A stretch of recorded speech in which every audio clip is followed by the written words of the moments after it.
Boom! What's up, you guys? So, first announcement, then we get into the streaming consciousness of it all. Last night was awesome. Announced that we're rolling out Training Day 2.0. People who were on the call got special discounted pricing to get access. I don't know what the price will be by the time you guys see it. Super dope online program that we've used to make hundreds of executive protection professionals around the world. And this is the digital training process that underpins being part of my private security company, and that's using you around the globe on executive protection details. Boom! All right, so as we dig into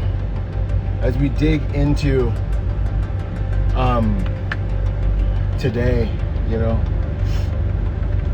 what I'm playing with is guard your heart with all diligence, for out of it flows the issues of life. And that's one of the things that is most difficult to do in this life, because you have to understand that everything is coming after your heart. Guard your heart with all diligence, because out of it flow the issues of life. The problems, the issues, the storms, and the good things that you're facing in your life are coming out of your heart. I don't know if you've ever studied the heart, but the things that I've studied talk about how it's a liquid crystal, like conductor of energy. The energy field around your heart is massive compared to the energy field around your brain. If you get into quantum physics, quantum mechanics, around the impact that the energetic field, I'm not talking woo-woo here, I'm talking woo-woo science, because no one's heard of it, and it's always only ever a miracle until people understand it, right? So like, if you start to really study like Heart Math Institute, and you start to study energy and the effect that your heart has on your environment because of the energy field it produces and different things like that, there's a lot to this, but this is not necessarily what I want to talk about. What I want to talk about is the reality. There's a power line down, so I'm doing some exploration. Is the reality that guarding your heart with all diligence, because out of it flow the issues of life. The heart is an interesting thing. We get taught from the time we're a young age to follow your heart. Follow your heart. What's your heart telling you?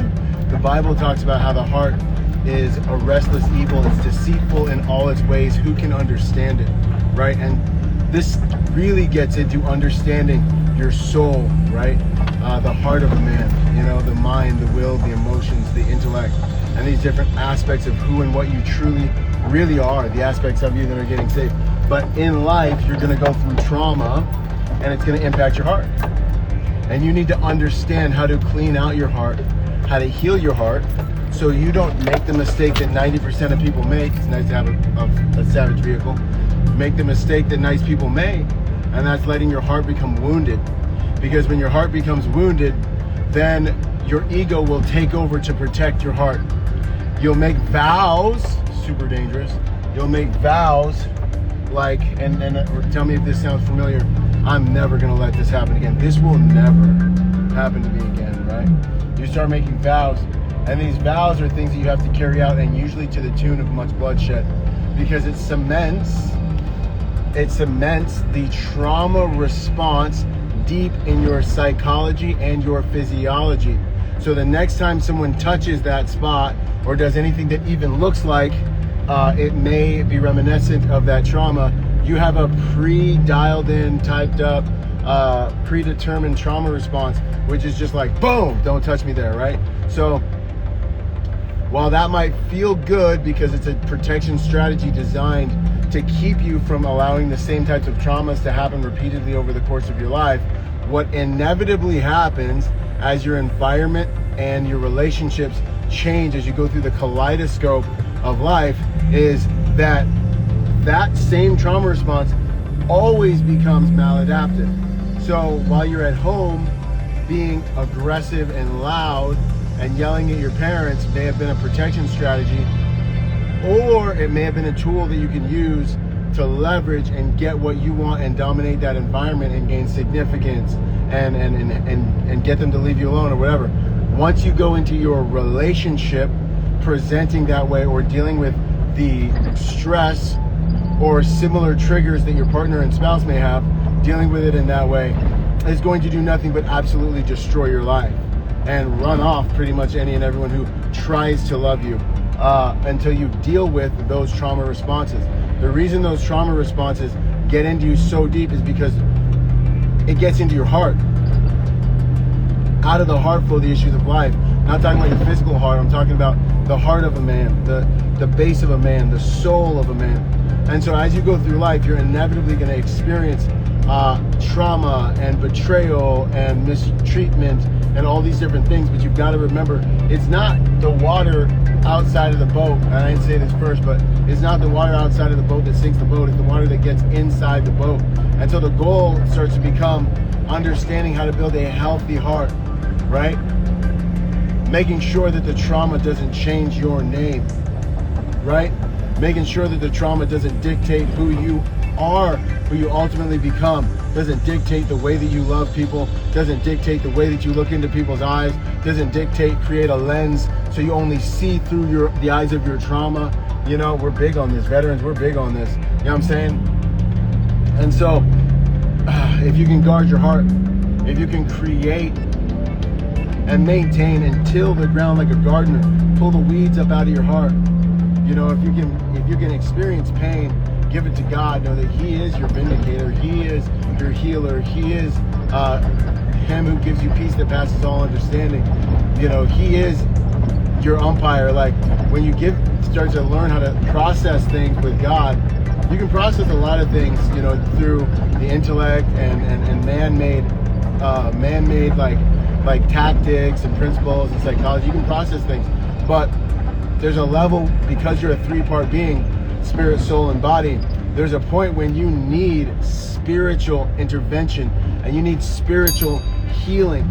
And so science will get you kind of far, but the comparison to doing it with just science of psychology and doing it supernaturally with God and the spirit of God in you involved is the difference between the level of technological advancement that human beings have achieved on the planet versus the wisdom and technology of the planet. You know what I'm saying? It's like we've only explored 20% of the ocean. We don't really know how our bodies work. 9 out of 10 scientists agree with whoever's funding the experiment. We don't know what we're doing here, who we are, the truth about God. You know what I mean? Like the earth is so vast and magnificent. Trillions of different systems working synergistically to give you this human experience. If you ever, not believing in God as a religion, Google the probability of a living single-celled organism. You know what? Ask AI the probability of one living single-celled organism on the planet. The probability that this planet would be inhabitable to the extent it is. The probability, here's one that will break your computer. You know, I've seen the number. The probability of consciousness, of sentient consciousness that we all take for granted. Because I ordered a Frappuccino, where's my freaking Frappuccino? Okay, so the belief that just happened is a less science-based, fact-based, historical-based religion than Christianity. Anyways, Selah. Now, what I'm saying though is as you go through life, man, you can't let the traumas and the bad people and the people who don't know who they are, so they project who they think you are, and the people who are just, they don't know any better, forgive them, Father, for they don't know what they do, and the people who are right but are mean about it, and the people who just stab you in the back because they're not whole and they're still searching for something, you know what I'm saying? Yourself, the betrayals of yourself that you do against yourself. You can't let those things get in and poison your heart. Otherwise, out of that soil of your heart, you'll continue to repeat these cycles. And so many of us repeat these cycles. I mean, it doesn't matter what the partner is, it doesn't matter what the circumstance, what the new job is, it's the same cycle again and again. That's because it's coming out of your liquid crystalline conductor. It's coming out of your heart, man. You can't believe that you've been to this many of the same circuses with different clowns. And that's the game, right? Guard your heart with all diligence. The other thing, and this is why the game This is why what God does in your life when he takes over really works, is the Bible talks about denying your flesh, denying yourself. The Bible talks about how the heart is a restless evil. It literally says, don't trust your heart. Every woman that I know has been sexually assaulted. Every single one of them. I would wager, and based on the stories that I know, I would wager that a massive percent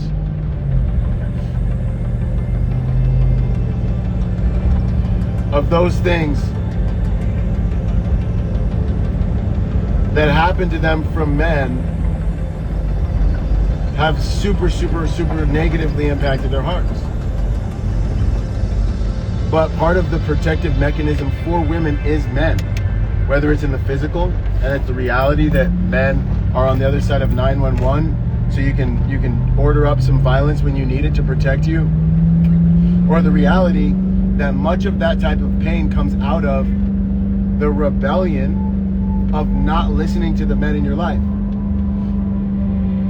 Men are there to protect women. If you let those wounds dominate the way you do and see your world, you can create circumstances, environments for those wounds to project themselves forward in your life.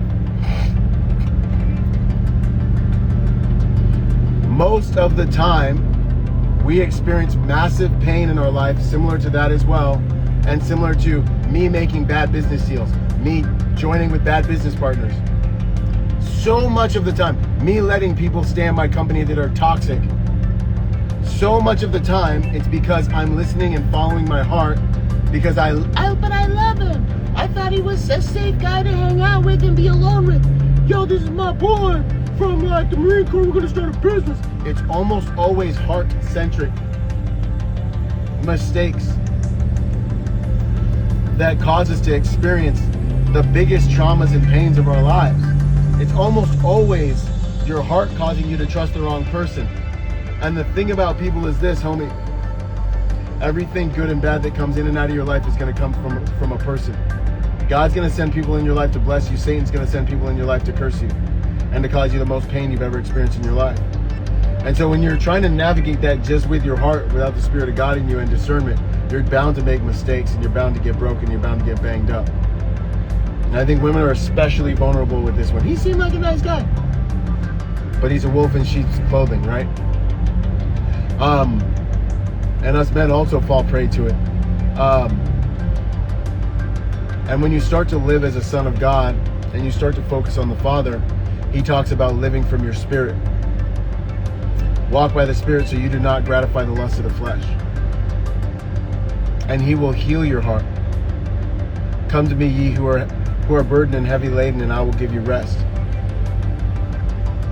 And if we can live from his Spirit, and we can deny the flesh and deny our hearts, ultimately we get given a new heart. And we create a life where, though he slay me, yet will I serve him. Forgive them, Father, for they know not what they do. You create, he creates, as you try to emulate him, a heart inside you that's not so fragile. You know what I'm saying? Like you create a situation where you're not like, oh, I'm never gonna let this happen to me again. I need to run off, and I need to fight for my life. I'm fighting for my life right now. Like, no, you don't need to fight for your life, because you have your identity in your Father. You have love in your Father. You have an identity that comes from your Father, not from what that person's doing or what that person's saying. And so you have a robust heart, and you can love somebody even when they're attacking you and when they're an enemy. Because your foundation, your identity, and your fulfillment is found in him. It's found in him, vertical, rather than here, horizontal. I love you guys. I hope there's some value in there with it. More to come. Boom. Blessed are the peacemakers, for they will be called sons of God.